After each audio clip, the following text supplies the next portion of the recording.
Alors aujourd'hui, on va pas parler de problèmes mécaniques, ça c'est vu et revu, les problèmes de genoux, les problèmes de dos dus au surpoids. Aujourd'hui, je vais vous parler de quelque chose de bien plus profond qui est souvent mal abordé ou peu abordé. Je parle ici des hormones et notamment les hormones sexuelles. Alors commençons par mettre l'église au centre du village, la graisse est bien nécessaire chez hommes et femmes. Comme dans tout, la toxicité se joue sur la dose. Et chez la femme, il est vrai que cette dose est un peu plus élevée puisque les recommandations sont de 21 à 33% de masse grasse chez la femme, contrairement à l'homme où c'est beaucoup plus bas. Et cette différence s'explique par le fait que le corps féminin doit pouvoir gérer des fonctions extrêmement coûteuses en énergie, comme le cycle hormonal, la grossesse, l'allaitement, l'ovulation. Et pour tout ça, le corps a donc besoin de sources fiables en énergie, et ça tombe bien, on a la graisse. Maintenant, physiologiquement, il y a quelque chose d'essentiel à comprendre. Dans le tissu adipeux, donc la graisse, que ce soit chez l'homme ou chez la femme, il existe une enzyme qui s'appelle l'aromatase et qui transforme la testostérone en œstrogène. Donc ça va de soi, plus tu as de graisse, plus tu as cette enzyme qui va fonctionner,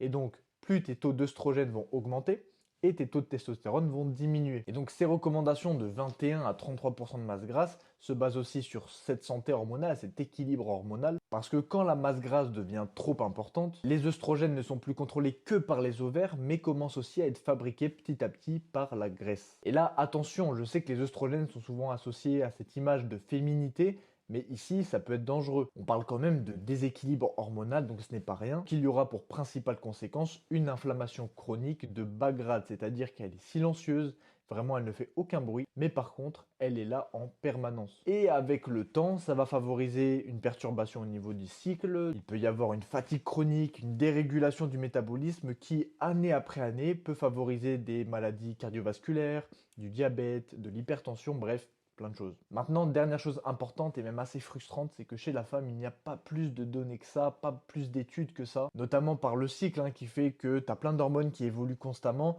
et donc c'est assez compliqué à étudier. Mais espérons que dans plusieurs années, on ait quand même des nouvelles choses qui sortent puisque au-delà même de la surcharge pondérale chez la femme, on voit aussi beaucoup de personnes en dessous de ces 21% de masse graisseuse qui sont recommandées. Et ça aussi, ça a énormément d'impact, mais on en parle très peu. Alors que chez les hommes, tu vas voir en même temps que cette vidéo, je sors la même, mais pour les hommes, et tu verras qu'on a beaucoup plus de données et que c'est beaucoup plus clair. Bref, comprendre son corps, c'est se donner les moyens de mieux le respecter, alors n'hésite pas à t'abonner à la chaîne.